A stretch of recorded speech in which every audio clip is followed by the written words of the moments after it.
사람들이 무엇에 관심이 있냐 이것을 알려면 어떻게 알 수 있냐 하면 그 사람들이 무슨 말을 많이 하냐 이렇게 잘 경청하면 알 수 있어요.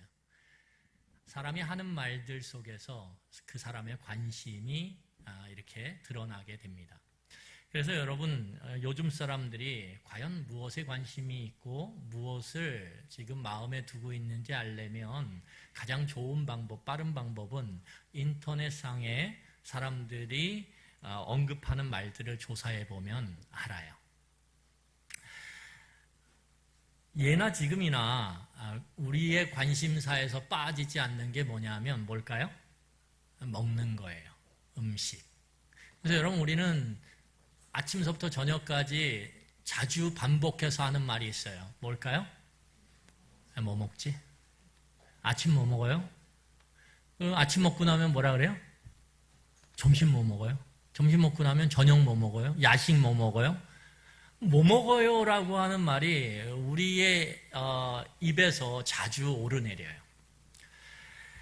음식이라는 건 참 우리의 인생과 뗄래야 뗄 수 없는 그런 관계예요. 그래서 음식을 만드는 사람이나 음식을 만드는 식당에 가보면 정말 맛있는 집은 그 식당 나름대로의 음식을 조리하는 특별한 방법들이 몇 가지가 있어요.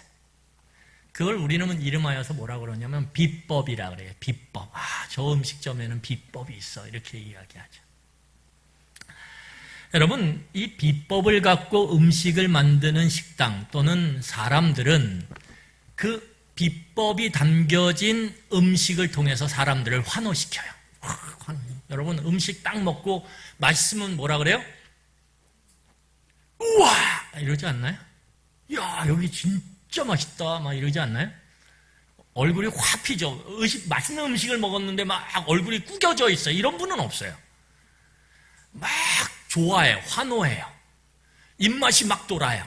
식욕이 폭발을 하고 만족감이 충만해져요. 그래서 이 비법을 통해서 특별한 음식을 만들어 사람에게 대접하면 그것을 먹는 사람은 충만함을 경험해요. 뭐 입맛이 충만해지든 만족이 충만해지든 아니면 기쁨이 충만해지든 뭐가 충만해지든 하여튼간 충만해져요. 여러분, 오늘 우리는 이 코로나19의 정황 가운데 있어요. 그리고 이것이 참 우리를 힘들게 만들어요. 저는 주일날 되면 이제 토요일부터 주일날 이렇게 넘어가면서 꿈 꿔요. 오늘도 꿈 꿨어요. 그래가지고 새벽에 이렇게 하고 일어났어요. 어떤 꿈을 꾸냐면 제가 목회자들하고 만났다가 그 목회자 있어요. 오늘 꿈은 굉장히 등장인물도 정확해요. 그래서 제가 자주 만나는 목회자 친구들이 있어요. 근데 그 가정, 4가정인데 저희 집 가정하고 만났는데 꿈에서. 한 가정이 하남에 있어요. 제가 이것도 이제 이야기합니다. 그 가정이, 뭐 잘못하다 코로나에 걸렸어요. 근데 코로나 걸린 걸 모른 거예요. 그래서 저랑 막 얘기하다가 뒤늦게 얘기를 한 거예요. 그래서 제가 코로나에 걸린 거예요. 걸린 거 아니에요. 아직 검사를 안 했어요. 이거 어떡하지? 막 갈등이 되는 거예요. 그런데 다음날 설교예요. 어떡하지? 박 목사님한테 얘기도 못 했는데, 이거 박 목사님 설교 준비하려면, 이거 몇 시간 만에 어떡하지? 막, 그러다 깼어요. 그러니까, 제 일상을 살면서 얼마나 요즘같이 제가 손을 한 하루에 20번에서 30번 닦는 것 같아요. 뭐 하면 닦아요. 왜냐하면 제가 서야 되잖아요, 여기. 그러니까 최소화예요. 저는 막 집에 갈 때도 웬만하면 걸어서 산 넘어가고 막 이래요. 최소화. 그래서 집 교회 이거밖에 없어요. 그래서 문제는 뭐냐 하면 요즘에 제 배가 올라와요. 이상하게 올라와요. 참 이게 이런 삶을 사는데 이제 이 코로나 정황 가운데서 교회가 도대체 뭔가라고 하는 그런 생각들이 우리 안에 막 떠오르기 시작했어요. 왜냐하면 영상으로도 예배드려 보니까 드릴만 하거든요. 교회가 뭐지 도대체? 교회가 이전에 모여 특별한 우리 교회는 모이는 데 힘써야 돼. 그러면서 모이는 걸 막 권장했어요. 근데 어느 순간인가 오지 말래. 이게 뭐지 도대체? 모이는 데 목숨을 걸었는데 모이는 걸 이제는 회피하고 모이는 걸 피하는 시대가 되고 있다는 거예요. 그럼 우리가 알았던 교회가 도대체 뭐냐라고 하는 것에 대한 의문이 생기고 궁금증이 생겨요. 여러분, 오늘 우리는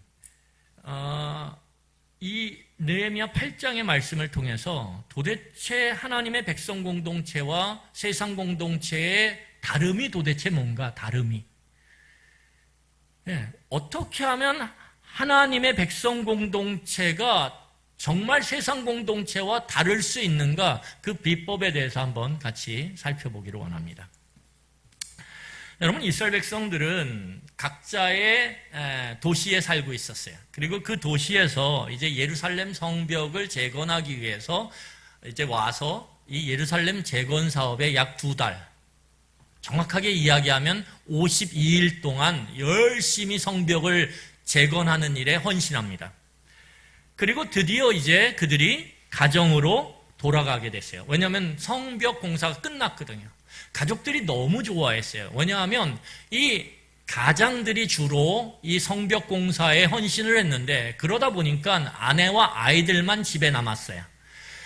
경제 상태가 너무 안 좋은 거예요. 재정 상태가 너무 악화되는 거예요. 그래서 먹고 사는 문제에 심각한 어려움이 생겼어요. 그래서 빨리 성벽 공사가 끝나고 남편들이 돌아와서 가정 경제를 책임져 줬으면 하는 마음들이 가족들에게 간절했어요. 그런데 드디어 이제 끝났어요. 이제 아버지가 돌아와서 가정 경제를 위해서 열심히 헌신하고 일하면 이제는 더 바랄 것이 없는 상태인 것처럼 보였어요.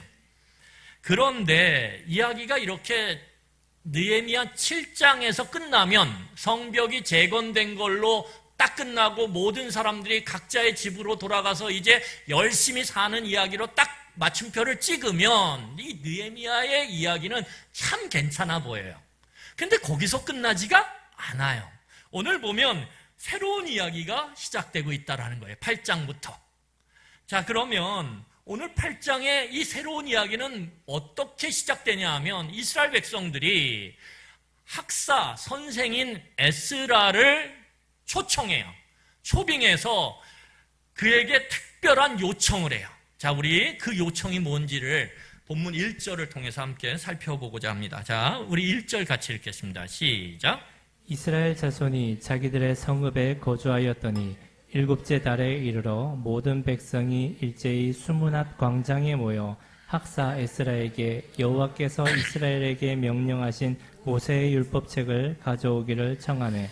아니, 이제 공사가 끝나고 각자의 집으로 돌아갔으면 열심히 그 배고픈 자식 배를 불려줘야 될 거 아니에요. 왜냐하면 이 가족들이 너무 힘들었거든요. 2달 동안. 그런데 그 돌아갔던 사람들이 삶의 터전을 뒤로 한 채 다시 예루살렘 성으로 들어와요.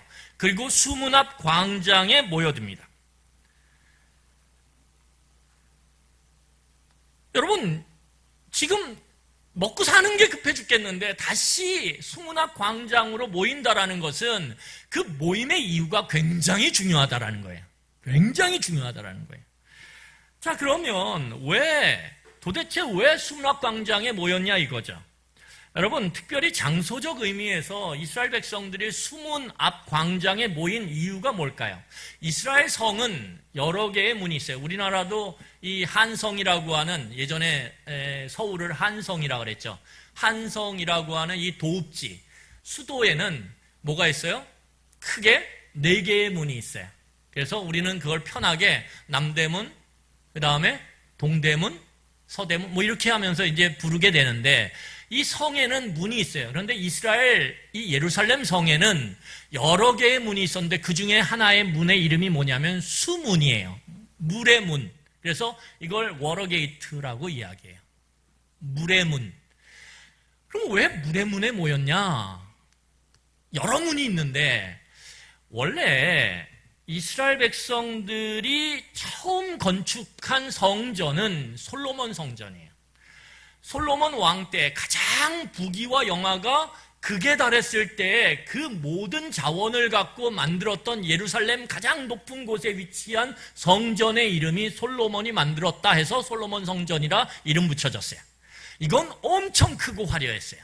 그런데 이 엄청 크고 화려했던 성전이 바벨론의 느부갓네살 왕이라고 하는 그 왕에 의해서 초토화가 되고 다 무너져 버려요. 그리고 이스라엘 백성들이 포로로 끌려가게 돼요. 그리고 포로로 끌려갔던 이스라엘 백성들이 70년 만에 다시 이 예루살렘에 돌아와서 성벽을 짓기 시작하는데, 그 성벽을 짓기 전에 뭘 짓냐면 우선적으로 성전을 지어요. 무너진 성전. 그 무너진 성전을 지어서 두 번째 성전을 그들이 세우는데 그걸 스룹바벨 성전이라고 이야기해요. 근데 이 스룹바벨 성전은 너무 작고 초라했어요. 그러니까 원래 이스라엘 백성들이 함께 모이는 자리가 어디냐면 성전의 뜰이에요. 솔로몬 성전의 뜰은 백성들이 모이기에 너무 크고 넓었어요. 근데 문제는 뭐냐 하면 다시 재건된 스룹바벨의 성전의 뜰은 너무 좁고 협소했어요. 그러니까 이 이스라엘 백성들이 어디에 모이게 되냐 하면 수문 앞에 광장이 있었는데 이 광장이 굉장히 커요. 여러분, 우리 남대문 앞에 광장이 있죠? 무슨 광장이 있죠? 시청 광장이 있잖아요. 뭐 특별한 걸 생각하시지 마시고요. 그러니까 이 수문 앞에 광장이 넓어요. 가장 큰 광장이에요. 그래서 사람들이 여기에 다 모이게 되는 거예요. 여러분, 그곳에 모인 사람들은 학사 에스라, 선생 에스라에게 율법책을 좀 가져와서 읽어달라라는 요청을 해요. 여러분, 왜 그러면 이스라엘 백성들이 모세의 율법책을 가져와서 읽어달라라고 학사 에스라에게, 선생 에스라에게 요청했을까요? 원래 이미 우리가 보았던 것처럼 이스라엘의 성벽, 이 예루살렘의 성벽이 다시 재건되는 것은 불가능한 일이에요. 왜냐하면 이미 오래전에 이 예루살렘 성벽을 재건하려다가 어떻게 됐냐면 실패했거든요. 이 성벽을 재건한다는 건 굉장히 큰 일이에요. 그런데 포로 생활하다가 돌아온 이스라엘 백성이 그 없는 자원을 갖고 주변의 여러 이민족과 적들의 공격을 받으면서 성벽을 재건한다는 건 거의 불가능한 일에 속해요. 그런데 그 불가능한 일이 52일 만에 이루어진 거예요. 여러분, 그래서 느헤미야 6장 16절에 보면 이렇게 이야기해요. 6장 16절이에요. 여러분 그냥 들으시면 돼요. 보셔도 되고 성경을. 우리의 모든 대적과 주위에 있는 이방 족속들이 이를 듣고 다 두려워하여 크게 낙담하였으니 그들이 우리 하나님께서 이 역사를 이루신 것을 어떻게 알아? 알미니라. 무슨 말이냐면 이스라엘 백성들도 이건 어려운 일이야 라고 포기했던 일이에요. 그리고 주변의 이방인들이나 대적들도요, 저건 불가능해. 성벽이 무너져 있어서 우리가 얼마나 약탈하기 쉬운지 몰라. 이렇게 여기면서 성벽 재건은 불가능하다고 이미 판단을 내렸어요. 그런데 그 일이 이루어진 거예요. 52일 만에. 그래서 그것을 바라보는 주변의 이방인들이나 대적들도 뭐라고 판단했냐면, 야, 저거는 하나님이 아니고서는, 하나님이 역사하지 않고서는 이루어질 수 없는 일이야 라고 그들도 동일하게 판단했다라는 거예요. 그런데 이스라엘 백성의 문제는 뭐냐면 그 불가능한 일이 이루어졌는데 그렇게 원하던 일이 이루어졌어요. 왜요? 성벽이 무너져 내려가지고 느부갓네살 때문에 얼마나 거기에 돌아온 사람들이 고통을 받았는지 몰라요. 왜? 담이 없으니까 아무 때나 쳐들어와가지고 다 뺏어가요. 다 착취하고 약탈해버려요. 그러니까 사는 게 아니에요. 그랬는데 성벽이 든든하게 탁 세워지니까 얼마나 마음이 편한지 몰라요. 그런데 이스라엘 백성들이 마냥 기뻐할 수가 없어요. 왜 그럴까요? 이거는 이유를 이스라엘 역사 대감기를 해보면 알아요. 여러분, 우리가 대감기를 해보면 놓쳤던 부분을 찾게 되죠. 그렇죠? 그래서 여러분 빠르게 화면이 탁 지나가면 어떻게 해요? 대감기를 해가지고 그걸 다시 보죠. 저기에 저게 있었구나. 이스라엘 백성 역사를 대감기를 한번 해보면 이스라엘 역사는 여러분 그 이스라엘 역사를 잘 살펴보면 이스라엘 백성들 중에 하나님의 성벽과 하나님이 지키시는 성전, 예루살렘 성전이 무너질 거라고 생각했던 사람은 단 한 사람도 없어요. 왜요? 이 예루살렘 성벽과 이 예루살렘 성전은 하나님이 계시고 지키신다라고 믿었거든요.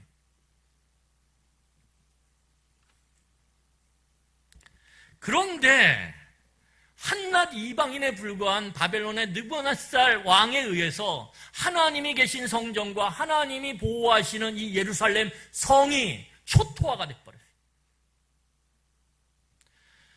그리고 많은 신실한 하나님의 백성들이 포로로 끌려갔어요.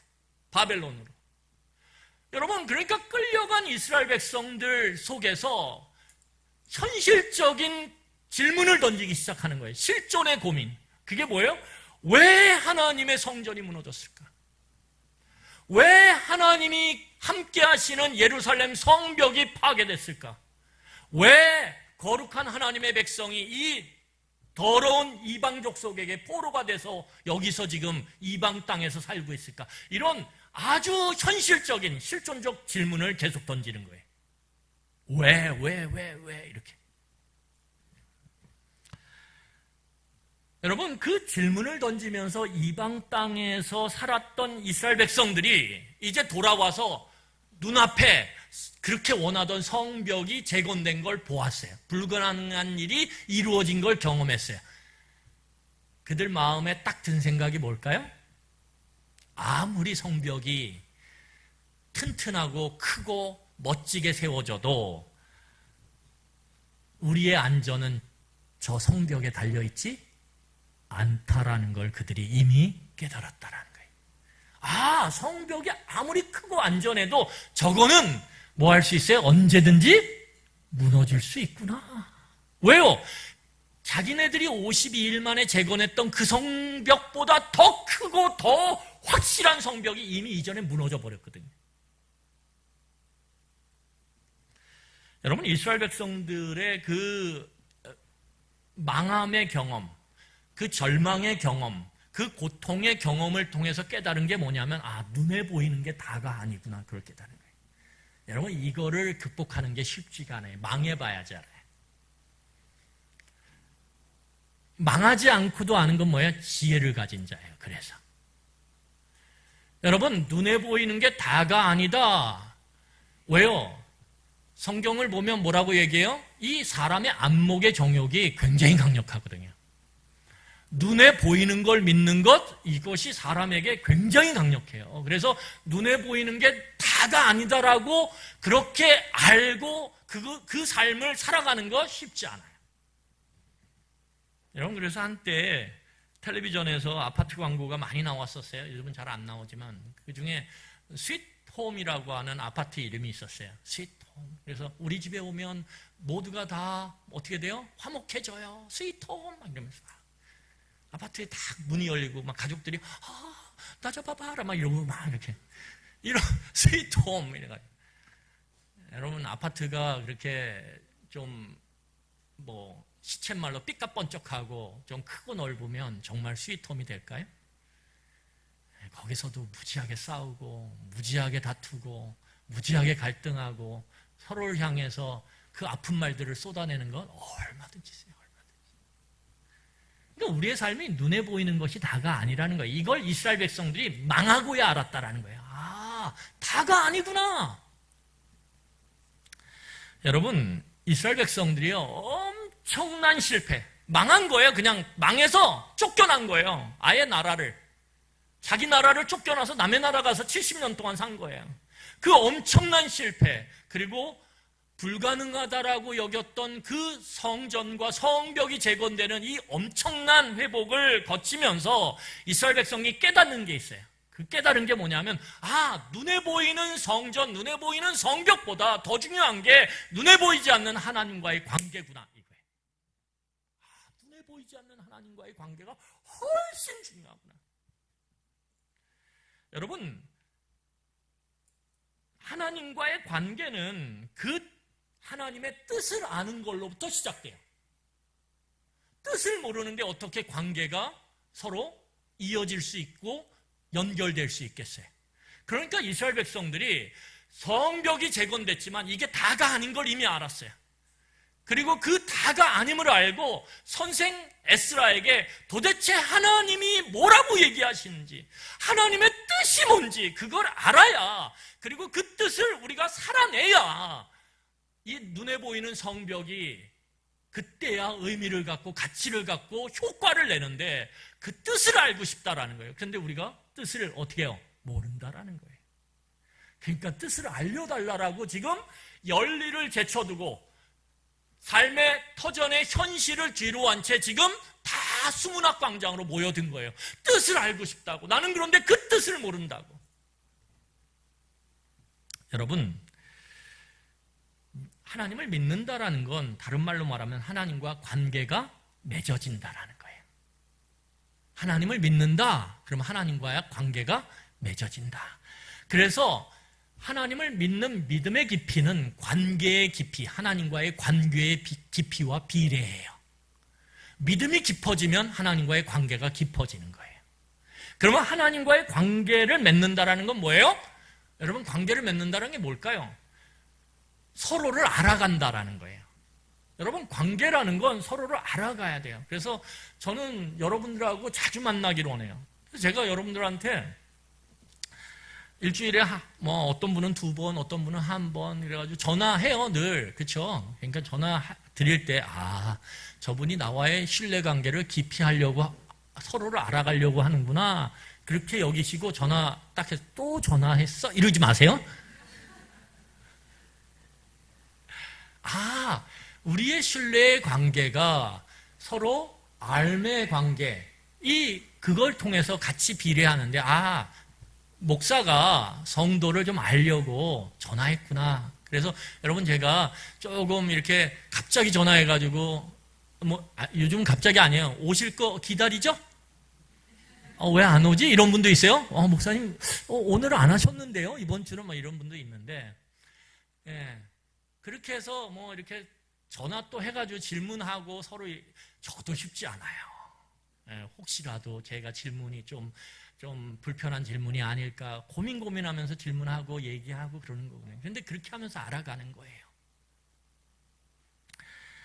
여러분, 서로 알아가는 거는 뭘 통해서 가능해요? 대화를 통해서 가능한 거예요. 대화를 통해서, 말의 소통을 통해서. 그래서 하나님께서 성경에 기록한 말씀을 통해서 어떻게 하세요? 하나님의 백성과 대화하세요. 그리고 그 대화를 통해서 하나님은 자신을 알려주세요. 그리고 자신을 알려주심으로 하나님의 백성이 하나님과의 관계를 맺고 그 관계 안에서 믿음이 성숙해 가기를 간절히 바라세요. 그래서 서로 대화하는 것, 특별히 하나님과의 대화에서 하나님의 뜻이 도대체 무엇인지, 하나님의 말씀이 도대체 무엇인지를 아는 것, 이것은 굉장히 중요해요. 왜요? 하나님과의 관계를 맺는데 그것이 가장 중요한 요소고, 그것은 믿음과 연결되기 때문에 그래요. 그래서 하나님의 기록된 말씀을 알지 못한 채, 하나님의 기록된 말씀의 의미를 깨닫지 못한 채 하나님과 온전한 관계를 맺어가는 것, 다시 말해서 바른 믿음을 갖는 것, 불가능해요. 이건 제가 성경을 보면서 분명하게 100% 깨달은 거예요. 불가능하다. 하나님의 말씀을 모른 채 하나님과의 바른 관계, 다시 말해서 하나님과 바른 믿음을 갖는 것, 불가능. 그래서 여러분, 우리 교회의 가장 중요한 핵심이 무엇입니까? 믿음이 세워지는 건 뭘 통해서요? 말씀을 통해서 세워진다. 그래서 교회가 가장 첫 번째 해야 될 일이 무엇입니까? 말씀을 바르게 해석해서 성도들에게 전하는 것이다. 이게 교회가 해야 될 가장 중요한 일이에요. 그래서 여기 보시면 여러분, 우리의 첫 번째 단어가 뭐예요? 교회? 복음이에요. 우리 교회는 다 안 해도 좋아요. 뭐만 하면 돼요. 하나만 잡으라면 복음이에요. 하나님의 저 기쁜 소식, 저 말씀을 붙잡고 그 말씀을 함께 나누는 것, 그거를 통해서 하나님과의 관계가 연결되고 하나님에 대한 바른 믿음이 세워지는 거예요. 그것이 하나님의 공동체입니다. 이스라엘 백성들이 그게 중요하다는 걸 깨달았어요. 망해보니까. 여러분, 그러면 이스라엘 백성들이 이 하나님과의 관계, 바른 믿음을 세우기 위해서 하나님의 말씀을 깨닫기를 원하는데 그것을 위해서 지금 학사 에스라에게 요청을 한 거예요. 그랬더니 놀라운 사실이 있어요. 자, 8장 2절을 보세요. 제가 읽겠습니다. 일곱째 달 초하루에 제사장 에스라가 율법책을 가지고 회중 앞 곧 남자와 여자나 알아들을 만한 모든 사람 앞에 이르러. 여러분, 백성들이 딱 요청하니까 에스라, 선생 에스라가 어떻게 해요? 즉각적으로 반응해요. 저는 제가 목사로서 가장 중요한 역할이 뭐냐고 묻는다라면 저는 선생이에요. 말씀을 바르게 해석해서 여러분과 그 말씀을 나눔을 통해서 우리 모두가 바른 믿음을 갖는 것, 하나님과의 바른 관계를 가져가는 것. 그런데 이 학사 에스라 2절에서 나타나는 학사 에스라는 저한테 굉장히 도전이 돼요. 왜요? 여러분, 말씀을 요청했을 때 학사 에스라는 미루지 않아요. 핑계대지 않아요. 즉각적으로 반응해요. 이것은 학사 에스라가 얼마나 말씀에 깊이 있게 빠져들어서 이 말씀을 날마다 묵상하고 날마다 그 말씀을 자신의 삶에 계속적으로 어떻게 해요? 받아들였는지를 보여주는 증거예요. 선생으로서 너무 존경하고 따를 만한 모범이에요. 제가 여러분, 목사님 오셔서 말씀을 전해주세요 그러는데 제가 잠깐만요. 오늘은 좀 급한데 좀 힘든데 내일 어떨까? 이러시면 느헤미야 8장 2절을 딱 가져다가 목사님 에스라는 바로 왔잖아요. 이렇게 얘기하시면 됩니다. 그러면 제가 가슴을 치며 회개하고 평소에 잘 준비하도록 이렇게 아마 이렇게 좀 각성할 것 같아요. 여러분, 에스라가 율법책을 가지고 와요. 그리고 수문 앞 광장에 모여있는 이스라엘 백성들에게 아침부터 정오까지, 새벽부터 정오까지 말씀을 읽어요. 그런데 여러분, 여기서 보면 이스라엘 백성이 어떨까요? 자발적이죠. 왜? 다 모여 내가 말씀 가르쳐 줄게 이게 아니에요. 어떻게 해요? 백성이 먼저 요청을 했어요. 그러니까 자발적이라는 거예요. 자발적이 되니까 뭐예요? 말씀에 귀를 쫑긋 세우고 듣는다라는 거예요. 어떻게? 새벽부터 정오 12시까지. 우리 말씀 들을 때 어때요? 물론 제가 이렇게는 말씀 안 전해요. 그런데 여러분 조금만 해도 어때요? 언제 끝나 막 이러면서. 자발성이 없으면 말씀을 우리가 받아들이고 온전히 그 말씀으로 우리가 이끌려 살아갈 수가 없어요. 오늘 이스라엘 백성들은 말씀만 해주세요. 내가 받겠나이다. 이 마음으로 그 긴 시간을 하나님의 말씀을 듣는데 온 힘을 다 바치고 있어요. 왜요? 그게 가장 중요하거든요. 눈에 보이는 삶, 그 무너져 내릴 수 있어. 하지만 그 중심에 하나님과의 바른 믿음, 하나님에 대한 바른 믿음, 하나님과의 바른 관계만 있으면 우리는 다시 눈에 보이는 건 세울 수 있어. 이거거든요.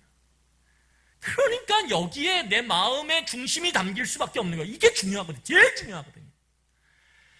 여러분, 이스라엘 백성들이 이제 말씀을 듣는데 에스라가 그 듣는 과정 속에서 특별한 두 가지의 대응을 해요. 이거 이제부터 주목하셔야 됩니다. 특별한 대응을 하는데 첫 번째 대응이 뭐냐면 오늘 본문을 보면 나무 강단을 세워요. 자, 우리 말씀을 같이 읽겠습니다. 다시 한번. 자, 4절이에요. 여러분 읽기 힘드셨지만 어쩔 수 없어요. 한 번만 더 읽읍시다. 자, 우리 읽겠습니다. 시작. 그때에 학사 에스라가 특별히 지은 나무 강단에 서고 그의 곁 오른쪽에 선 자는 마티디아와 스마야와 나느니와 우리야와 힐기야와 마아세아요.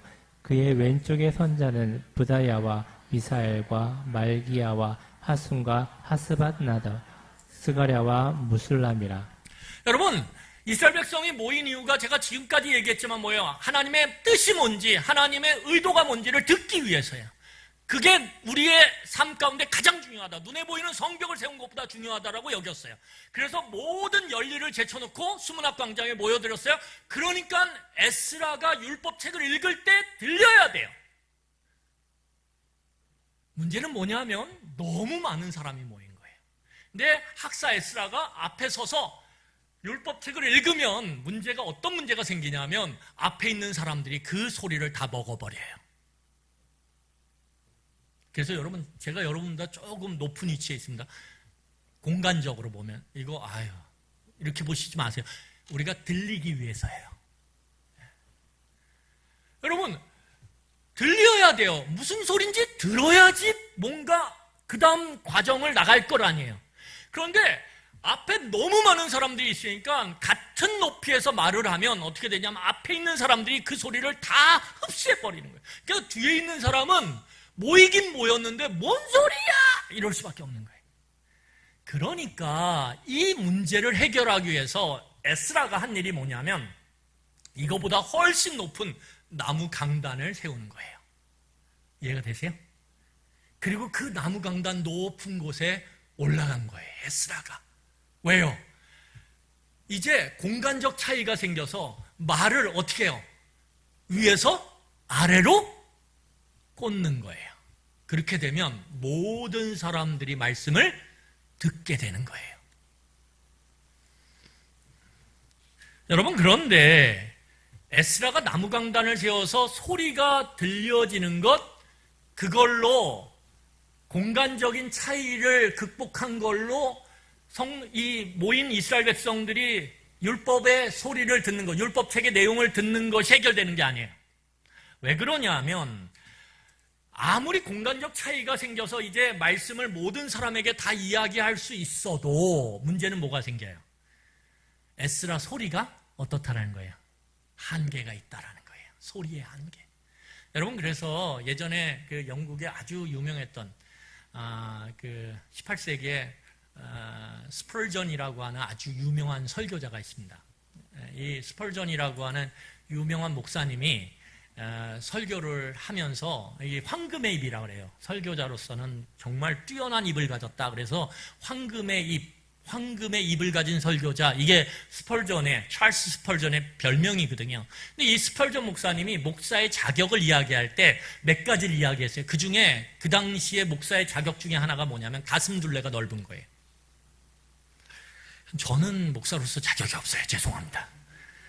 왜 넓어야 되냐면 그 당시엔 마이크가 없었기 때문에 어떻게 해요? 소리가 커야 돼요. 그냥 육성으로 하는 거예요. 그러다 보니까 수많은 몇천 명의 사람들이 모였는데 그 소리가 전해지려면 소리가 커야 되거든요. 그러려면 가슴 둘레가 넓어야 된다 그래서 찰스 스펄전 목사님이 그런 이야기를 했어요. 굉장히 넓어요. 그분은 이래요 몸이. 여하튼 중요한 건 무엇이냐 하면 오늘 본문을 보면 이 소리 크기의 한계를 극복하기 위해서 오늘 읽었던 4절을 보면 잘 보세요. 에스라가 나무 강단 위에 섰어요. 오른쪽으로 몇 명이 서냐면 6명이 서요. 왼쪽으로 몇 명이 서냐면 7명이 서요. 도합 나무 강단 위에 몇 명이 서요? 14명이 서는 거예요. 14명. 여러분 14명이 이렇게 섰다고 생각해 보세요. 이거보다 아마 더 넓을 거예요. 나무 강단이. 거기 쓴 거예요. 여러분 에스라가 나무 강단을 세운 이유도 뭐예요? 잘 듣도록 하기 위해서. 그러면 이 사람들을 13명이나 세운 이유가 뭐예요? 잘 듣도록 하기 위해서요. 그러면 이 사람들의 역할이 뭘까요? 쉽게 말하면 이거예요. 이게 뭐예요? 마이크 역할을 한 거예요. 어떻게 해요? 에스라가 여호와께서 그러면 옆에서 동시적으로 어떻게 하는 거죠? 여호와께서 이러는 거죠. 그러면 그 14명의 소리가 합쳐지면서 밑으로 꽂혀요. 그러면 수없이 많은 모여든 수문학 광장에 있는 이스라엘 백성들이 명확하게 율법을 읽는 소리가 그 자신의 귀에 어떻게 되는 거예요? 꽂히는 거예요.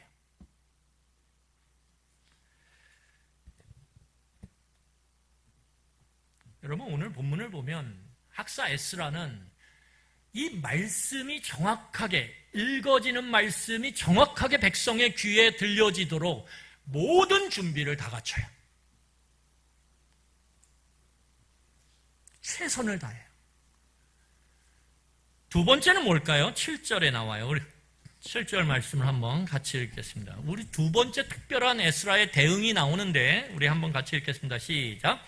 예수아와 바니와 세리베와 야민과 악굽과 사부대와 호디야와 마세야와 그리다와 아사랴와 요사박과 하난과 블라야와 레위 사람들은 백성이 제자리에 서 있는 동안 그들에게 율법을 깨닫게 하였는데. 여러분 오늘 이 7절에 나와 있는 이름들과 그리고 거기 플러스로 뭐가 나오냐면 레위 사람들, 많은 레위 사람들이 나와요. 그런데 이 사람들의 위치는 어디냐면 나무 위에 강단이 아니라 오늘 본문을 보면 7절에 이렇게 얘기해요. 하반절에 보세요. 레위 사람들은 지금 여러 이름들 발음하기도 어려워요.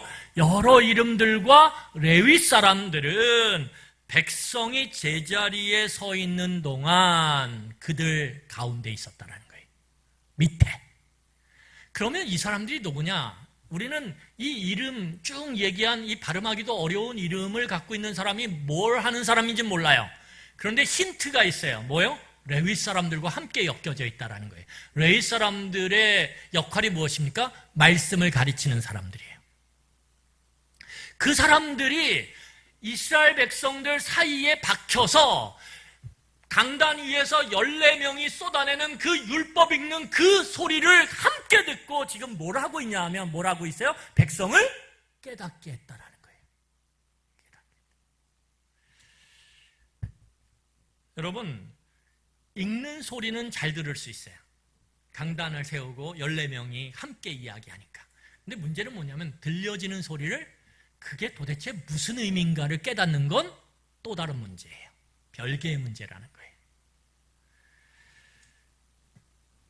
오늘 본문을 보면 이 이스라엘 백성들 사이에 서 있는 레위 사람들과 이 발음하기도 어려운 사람들이 뭘 하냐면 나무강단 위에서 들려지는 율법의 소리를 함께 듣고 오늘 8절을 보세요. 8절 같이 읽겠습니다. 8절 같이 읽겠습니다. 8절 시작. 하나님의 율법책을 낭독하고 그 뜻을 해석하여 백성에게 그 낭독하는 것을 다 깨닫게 하니. 오늘 뭐라 그래요? 율법책이 낭독되는 그 소리를 듣고 그 뜻을 어떻게 해요? 해석해서 백성들에게 깨닫게 한다는 거예요. 왜냐하면 이 율법책은 무엇로 기록되어 있냐면 히브리어로 기록되어 있어요. 그런데 이 히브리어로 기록된 이 율법책을 선생 에스라가 읽어요. 그런데 문제는 뭐냐면 이 포로에서 돌아온 이스라엘 백성들은 아람어를 썼다라는 거예요. 그 대부분이 바벨론 포로 생활 동안에 태어나고 자란 아이들이에요. 그 사람들이 성년이 돼서 이제 돌아온 거예요. 그런데 그들이 썼던 언어는 아람어예요. 그런데 율법책은 히브리어로 써 있어요. 그러니까 아무리 히브리어로 읽어도 아람어에 익숙한 이 백성들이 깨달을 수 있어요, 없어요? 없어요. 생활 용어는 아람어, 성경책, 이 율법책을 씌워진 이 율법의 용어는 히브리어. 그러니까 그것을 통역하고 그 의미와 뜻이 무엇인지를 해석해주는 역할이 필요했다라는 거예요. 여러분, 말씀을 깨닫지 못하면 우리의 삶에 어떠한 변화도 일어나지 않습니다. 말씀이 내 안에 깨달아질 때 말씀이 내 마음을 이끌어요. 내 마음을 저 방향으로 이끌 때 내 삶이 그 방향을 향해 나아가는 거예요. 그게 변화예요. 그러니까 바꾸어 말하면 바른 해석이 없으면 바른 깨달음도 없고요. 바른 깨달음이 없으면 변화도 없다라는 거예요.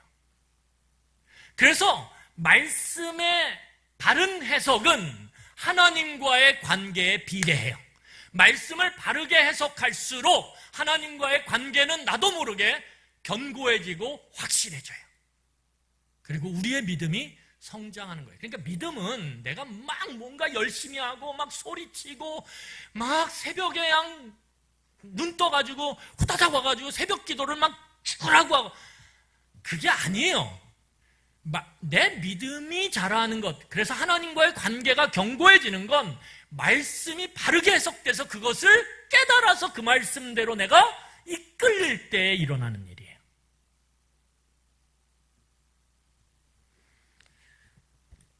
여러분, 말씀을 우리가 제대로 깨닫고 제대로 말씀을 통해서 우리의 삶의 변화의 방향으로 나아가기 위해서는 말씀을 정확하게 듣는 일을 우리의 삶의 우선순위로 둬야 돼요.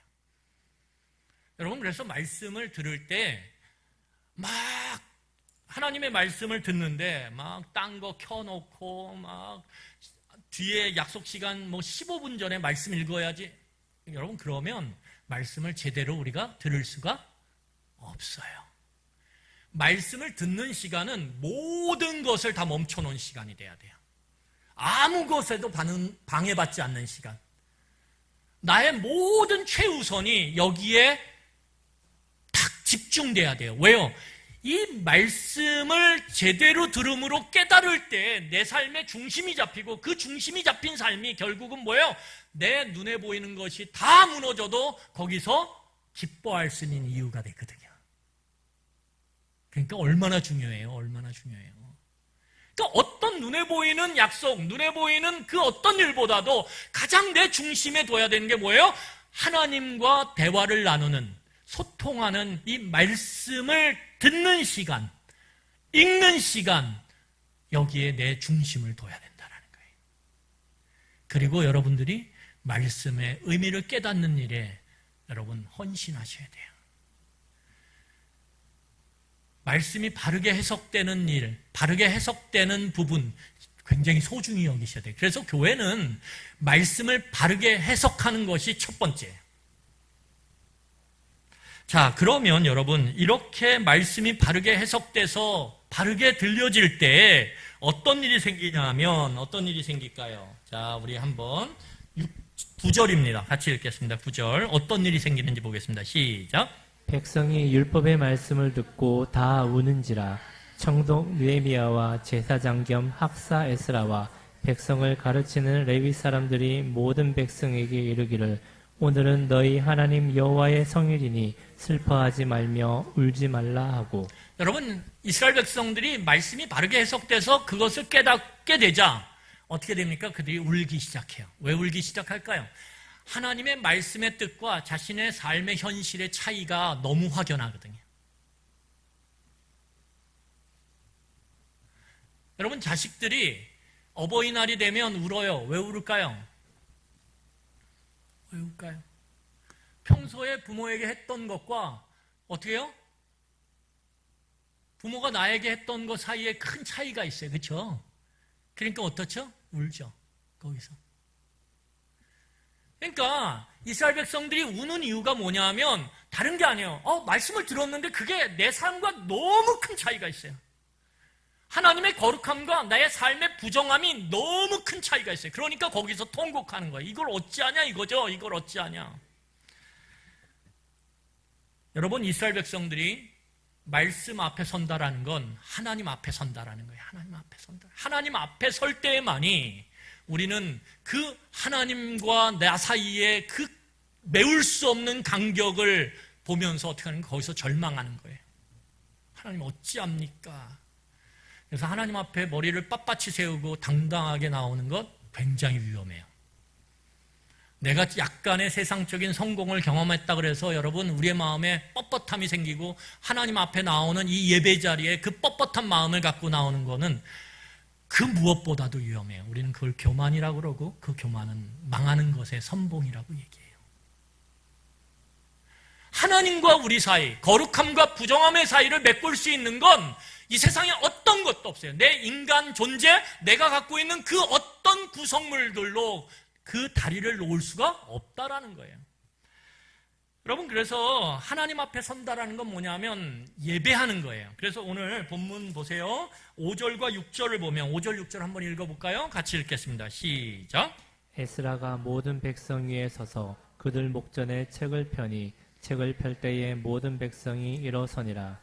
에스라가 위대하신 하나님 여호와를 송축하며 모든 백성이 손을 들고 아멘 아멘 하고 응답하고 몸을 굽혀 얼굴을 땅에 대고 여호와께 경배하니라. 여러분, 하나님 앞에 선다는 걸 하나님은 예배하는 거고, 하나님을 예배한다는 건 거기 우리가 보는 것처럼 뭐예요? 왕 앞에 나아가는 거예요. 천지의 창조주이신 왕 앞에 나아가는 거예요. 그래서 그 하나님 앞에 선다는 것, 곧 예배, 그리고 왕이신 하나님 앞에 나아간다는 것의 중심은 무엇이냐라고 할 때 그건 무엇입니까? 왕의 소리를 듣는 거예요. 하나님이 도대체 뭐라고 말씀하시나? 그게 무엇입니까?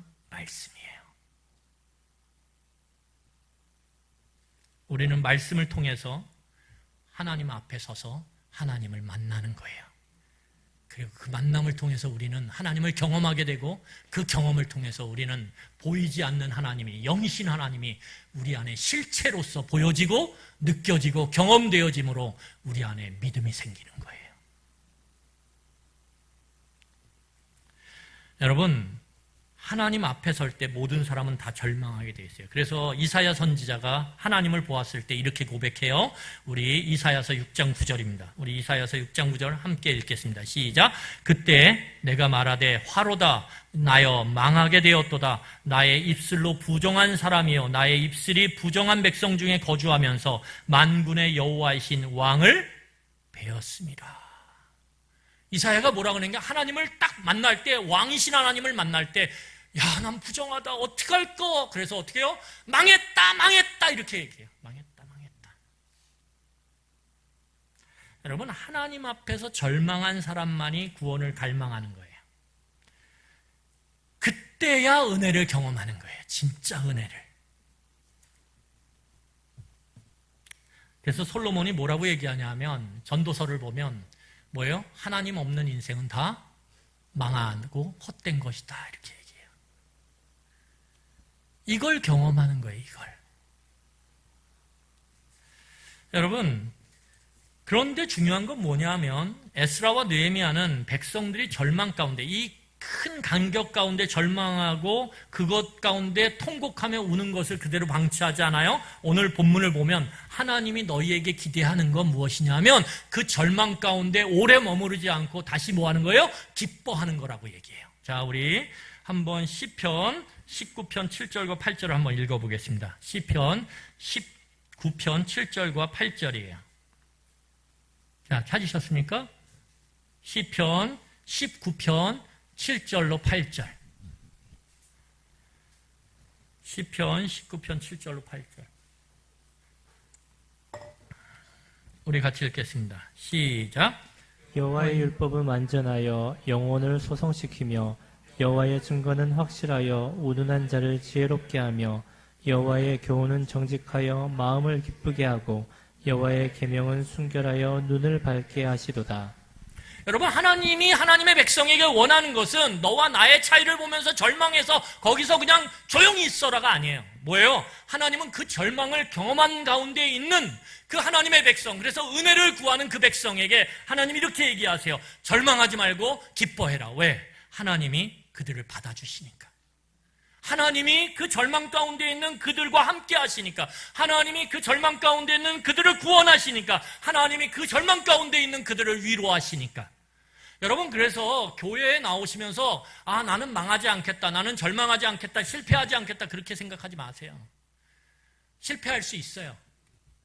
교회는 실패한 사람들이 오는 곳이에요. 절망한 사람들이 오는 곳이고, 낭망한 사람들이 오는 것이고, 좌절한 사람들이 오는 곳이에요. 그리고 거기서 우리는 뭐예요?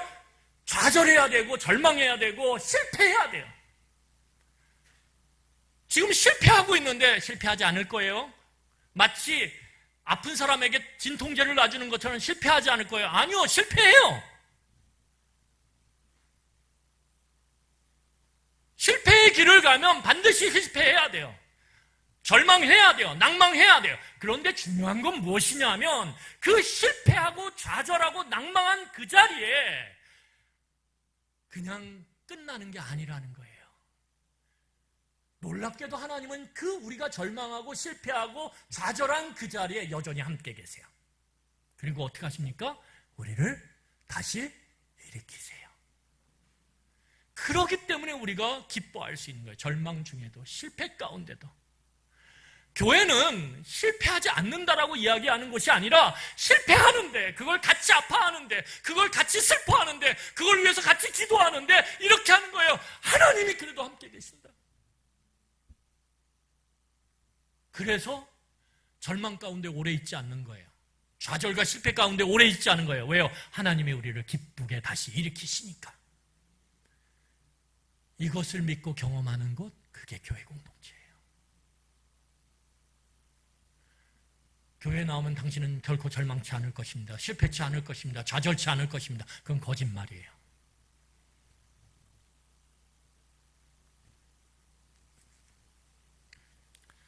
여러분, 우리가 절망 중에서 결국은 경험하는 게 뭐예요? 내 인생이 능동태에서 수동태로 바뀌어요. 내 삶을 내가 이끌어온 줄 알았더니 아니었구나. 그리고 하나님 앞에 울며 자복하며 나아가는 거예요. 하나님, 은혜를 베풀어 주세요. 나를 좀 도와주세요.